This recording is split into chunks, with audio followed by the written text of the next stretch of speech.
आज मैं आपको पॉजिटिव एटीट्यूड को लेकर कुछ ऐसी बातें बताने वाला हूँ, कुछ ऐसे पॉइंट्स बताने वाला हूँ सेल्फ इम्प्रूवमेंट को लेकर, जो अगर आप बहुत ध्यान से समझकर अपने रिलेशनशिप में फॉलो करते हो, आपको ये महसूस होने लगेगा, आपको ये फील होने लगेगा कि एक रिलेशनशिप में आपकी वैल्यू तो बढ़ ही रही है, बल्कि पार्टनर आपके बारे में और ज़्यादा सोच रहा है। कई बार हम पार्टनर को बहुत ज़्यादा मिस करते हैं, हमारी बहुत ज़्यादा इच्छा होती है पार्टनर से बातचीत करने की, कि पार्टनर हमारी बात सुने। क्यों?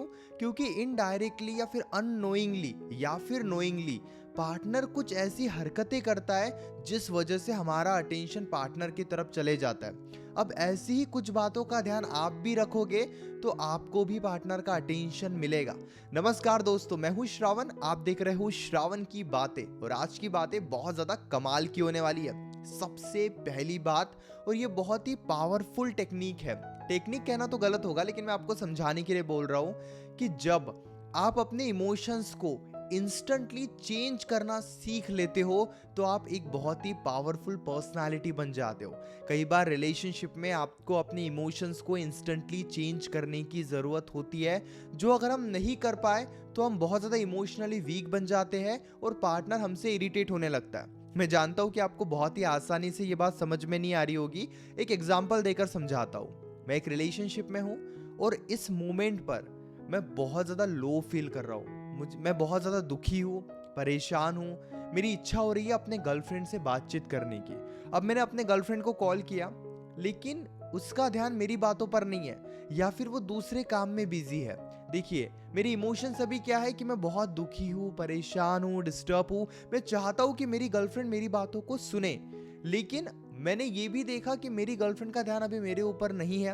वो दूसरे काम में बिजी है, फ्रेंड्स के साथ है या फैमिली के साथ है, या फिर बहुत ज़्यादा खुश है। तब मैं उसे अपने इमोशंस के बारे में नहीं बताऊंगा। इंस्टेंटली मैं अपने इमोशंस को चेंज कर दूंगा और कुछ टाइम के बाद उससे बात करूंगा।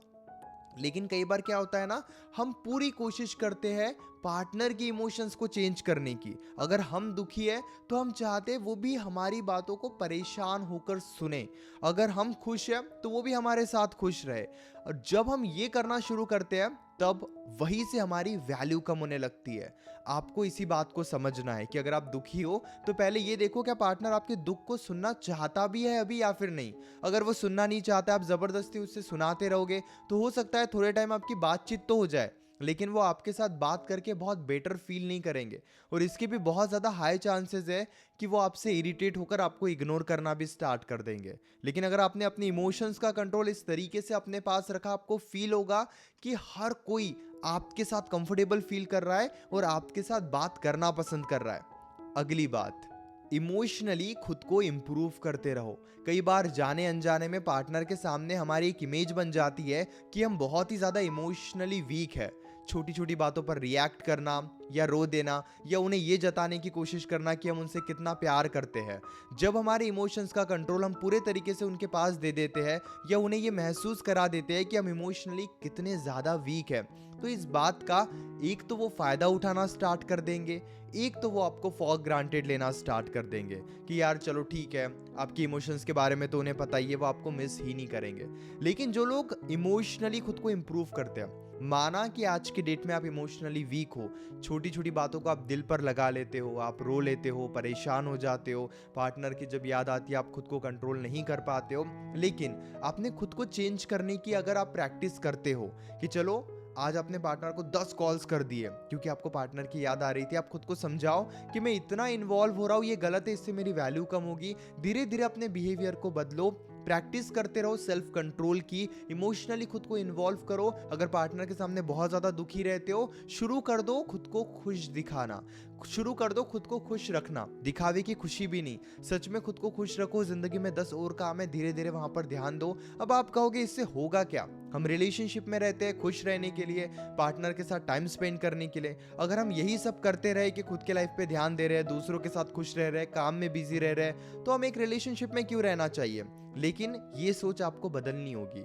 दरअसल एक सीक्रेट मैं आपको बताता हूँ, जब आप अपने लाइफ को अटेंशन देते हो और अपने लाइफ में खुश रहते हो, तब पार्टनर आपकी जिंदगी में अपनी जगह बनाने की कोशिश करता है, आपके दिल को जीतने की कोशिश करता है। लेकिन दूसरी तरफ अगर आप उन्हें ये दिखाते हो कि आपका ध्यान तो कहीं और है ही नहीं, बस आप उनके बारे में सोच रहे हो और आप इमोशनली ग्रो नहीं कर रहे हो, इंटेलिजेंट नहीं बन रहे हो, देन आपसे वो डिस्टेंस बनाएंगे। अगर आप इंटेलिजेंट बन रहे हो, सेल्फ कंट्रोल सीख रहे हो, स्ट्रांग बन रहे हो, आपको ये फील होगा कि वो आपको चेस करने लगेंगे। इसलिए इस बात को समझना आपके लिए बहुत ज़्यादा ज़रूरी है।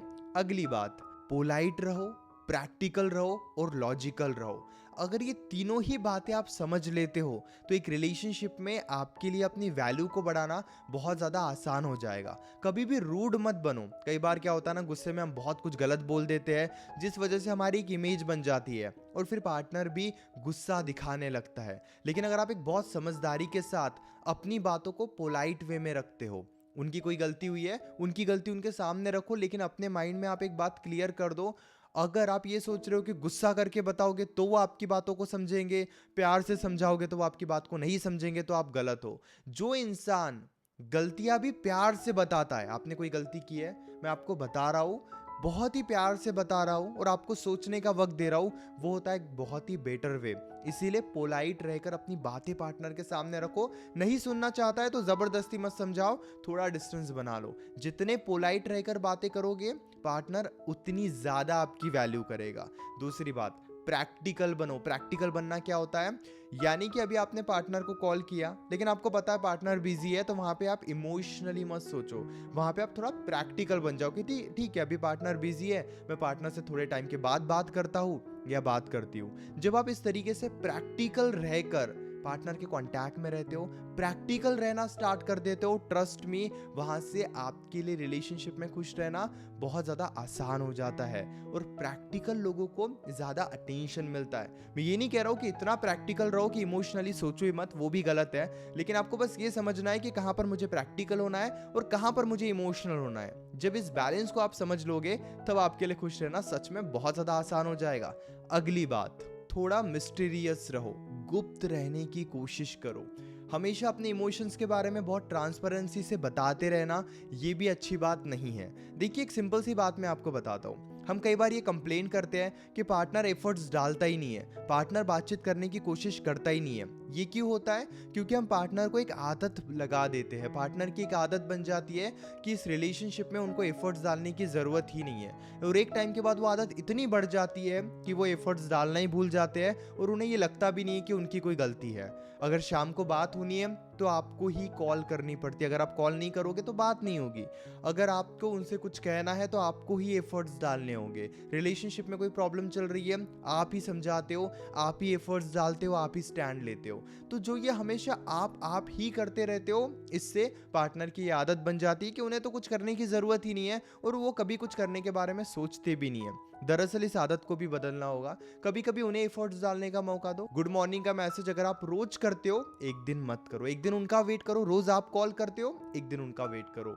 जब आप धीरे धीरे, पूरे तरीके से अपने बिहेवियर को एकदम से नहीं बदलना है, धीरे धीरे अपने बिहेवियर को बदलो, एफर्ट्स डालने के लिए जगह बनाओ, उन्हें मौका दो। और अगर वो एफर्ट्स नहीं डालते हैं तो उनके ऊपर टूट मत पड़ जाओ, उन्हें इंस्टेंटली समझाना स्टार्ट मत करो, समय दो। अगर आपने 3-4 दिन कॉल पे बात की लेकिन कॉल आप ही करते हो, 2 दिन उनका वेट करो। जब आप ऐसे बैलेंस बनाते हो, आपको फील होता है कि धीरे धीरे ही सही लेकिन वो एफर्ट्स डालना सीख रहे हैं और ये एफर्ट्स आपके रिलेशनशिप को बहुत ज़्यादा स्ट्रॉन्ग, मजबूत बनाते हैं। ज़रूरी है। मन में अभी भी कोई डाउट है, डायरेक्टली आप कॉल पे मुझसे डिस्कस कर सकते हो। पेड कंसल्टेशन के लिए बस व्हाट्सएप पर मैसेज कीजिए 8010023897। मेरी टीम को मैसेज कीजिए और तुरंत अपनी कॉल बुक कीजिए। पेड कंसल्टेशन के थ्रू हमारे बीच में जो भी बातें होगी, जो भी सारी प्रॉब्लम्स आप मेरे साथ शेयर करोगे, वो कंप्लीटली सेफ और प्राइवेट रहेगी। मैं पूरी कोशिश करूंगा आपको ये बताने की कि आपको क्या करना चाहिए, किस सिचुएशन में क्या डिसीजन लेना चाहिए। डोंट वरी, चार्जेस भी बहुत कम है, आप इजीली अफोर्ड कर सकते हो और मैं 100% आपकी हेल्प करूंगा कि आगे आपको किस डायरेक्शन में बढ़ना है। उम्मीद करता हूँ कि ये वीडियो आपको अच्छी लगी होगी। 50,000 सब्सक्राइबर्स होने वाले हैं तो चैनल को भी ज़रूर सब्सक्राइब कर लीजिए।